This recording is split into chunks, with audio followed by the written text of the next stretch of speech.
So, I was wondering if there's room for Alan Scott in the Green Lantern trilogy mythology. There's always room. Sorry, the kid wins, sorry. So, we all know that the lanterns are based off the emotional spectrum. Is there going to be like ion or parallax in these films? Parallax is dead. I better be allowed to say that.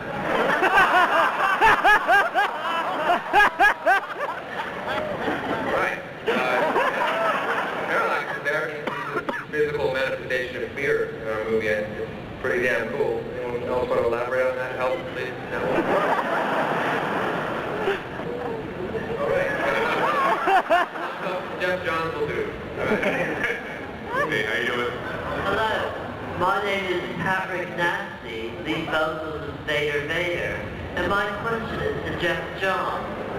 I heard you mention before Richard Donner, and I was hoping that you followed the gospel according to Donner and practiced verisimilitude. I think that's how you pronounce it. I really like Richard Donner a lot. Verisimilitude is a word he put up in the production office of Superman that meant truth, and he meant everything was grounded in reality except for Superman. And that's exactly what Martin Campbell and Don DeLine and this entire cast has done. This thing is as real as it gets. So absolutely. And you have a very strange name.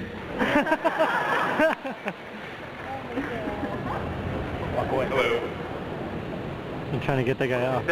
Hi. I just want to know if there was going to be an appearance of Mogo in the movie. Maybe. There's a lot of connections in the film.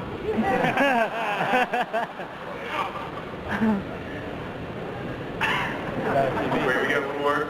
Green Lantern Sector 3921. Hi, my name is John. Hypothetically, if you were to make the DC characters, who would you make sense as far as movie-wise? Hypothetically. Hypothetically.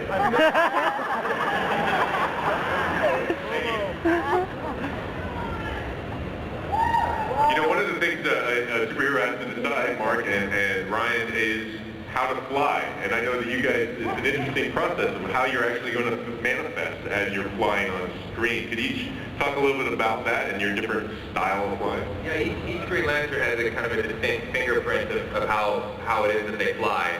And it's obviously distinguished by who they are or what their background is. And the thing I guess that is sort of elaborate on that a little bit is that it's very easy to make all the flight in the film CGI. And I love that these guys have figured out such elaborate and articulate rigs that we get to really spend time up in the air and actually fly. I mean, these things can do things and bank in certain ways and make right turns and left turns and somersaults that you just couldn't do even a few years ago. So the flight part for me has been one of the most exciting and most fun aspects of filling the shoes of the Green Lantern. So, and obviously the other guys do a bit of flight themselves. I think pretty much everybody in this movie gets up in the rig at some point. Yeah, I was doing a bit a couple of days ago. We had a scene, they had this amazing kind of wire to take you up off the ground, horizontal, and like Brian says, they kind of allow you to bank and fly, and it feels like being a kid again. It's amazing. You know, Mark, one of the things that is wired into this film is aviation and sort of the frontier, the test pilot mythology, things like that. Can you talk a little bit about that? That sets Green Lantern apart from other heroes as well, doesn't it? How big a test pilot? What's that? How? Yeah, Hal Jordan is a test pilot. That gives you a lot of... And Carol Ferris is a pilot as well. And there's a very good sequence in the film where they both have to go up and demonstrate they're both flying two F-35s, and they're flying them against two UCAVs. Those are pilotless robotic planes.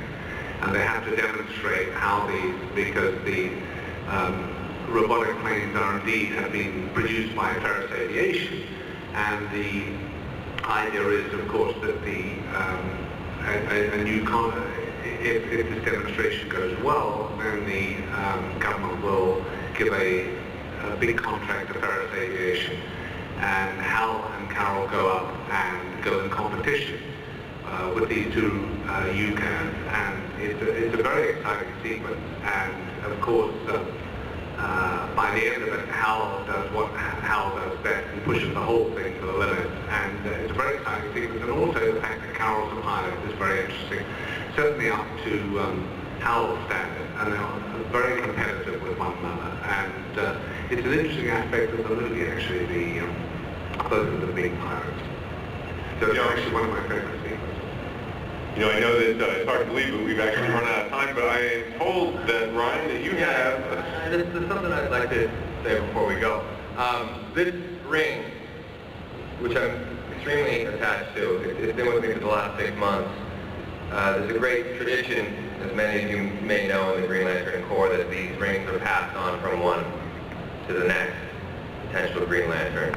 And I think it would be only fitting if I parted from this ring here, and particularly left it with an audience member in this crowd. So I think that'd be pretty good. I'll figure out exactly how to do that.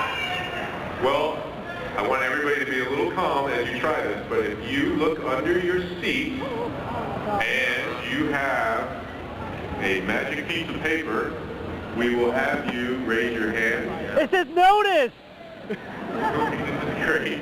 Okay, now we're just going to run away. I know. If no one has the ticket, that little kid gets it. Oh, we have it? All right. And if that person comes up to the side of the stage, I find Eddie. He'll come backstage and get the ring. There you This did. means we're married, but in space. That's awesome.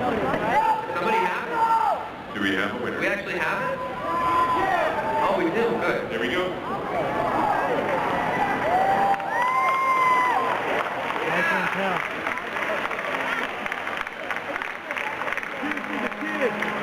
How about that? All right, so we'll see you backstage, and then, ladies and gentlemen, the cast and the filmmakers behind Green Lantern.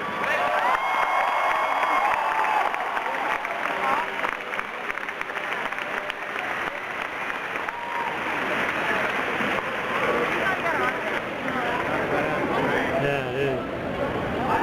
The guy, I think there's a guy with the blue mask who's supposed to fly.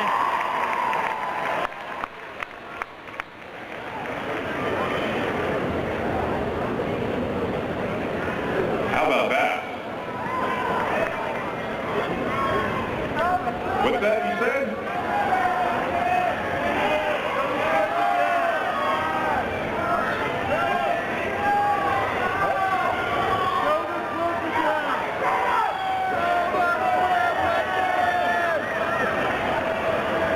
Ladies and gentlemen, this November